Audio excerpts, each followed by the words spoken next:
So I'm a co-chair of OCASC, which is the Ottawa Carleton Assembly of School Councils. We essentially are a community of the school councils within the English Public School Board in Ottawa. And people come out once a month and talk to each other about challenges in their schools, things that they're doing. It's been around decades. It actually predates other types of bodies in the city, but we are part of a formal school board, but we are independent. So it lets us serve our members as they want us to be. Okay. And what's the challenge you brought to this hackathon? The fundamental challenge is that parent councils and OCASC itself operate in a really old school model. Everything is meeting in a school. You have to be there for a certain period of time, and people are printing things, and it's like minutes, documents, dialogue, but there's very little use right now of technology for engagement. We're starting with a little social media. We've migrated to a Facebook page, but literally a year ago we were doing a flip chart to talk about or share ideas, and we migrated to Facebook. But we know we need to do more, and if we've tried to focus for the hackathon on the things that we know lots of schools are already doing.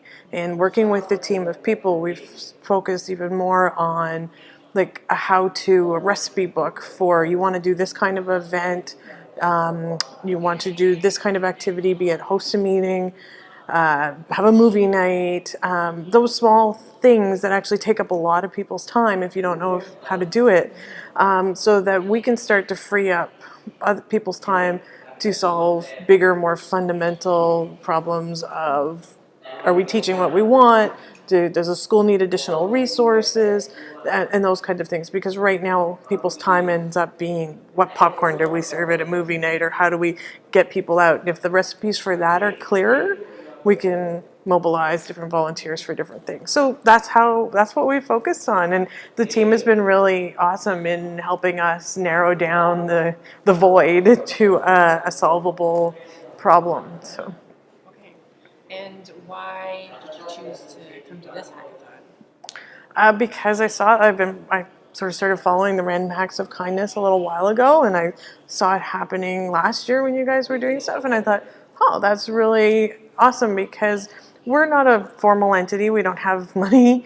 We're just trying to do something. We're pure volunteer in a good context. So it wasn't intimidating to see that basically you don't have to be tech involved. You don't have to be focused on an output of a predetermined type. We're trying to do something. Can you help us? It seemed like a good place for us to try, and everybody has been very welcoming. The ability to sound it out, the contributions are very clear, and even when my schedule sort of took my time a little bit, Brett was really understanding and helped me focus back down. So I'm really pleased that we got to join, and quite honestly, I love this kind of brainstorming personally, and it was my colleagues would not have come to this. And I said, look, I pitched us, and then they said, oh, okay, we see it now. So we're grateful to have it's the social kind and the kindness part really meant it wasn't intimidating. So it was great. Okay, awesome. And you touched on this a little bit, but do you think a lot of technology is required by the organizations participating? I don't think so, but it's hard to know. The thing that we grappled most with was what priority to put. So I think if we'd had a little bit more of that, we would have been able to focus our ask a bit. But we knew that was kind of we have to start with something, and so we kind of got past that fear point and moved to that.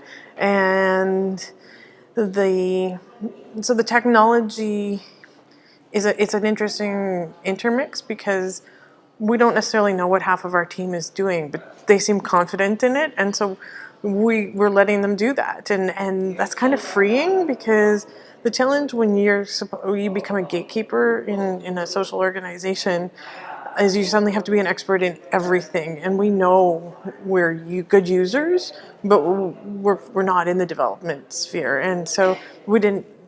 the fact that we didn't have to become development savvy to ask was really important to be able to be here.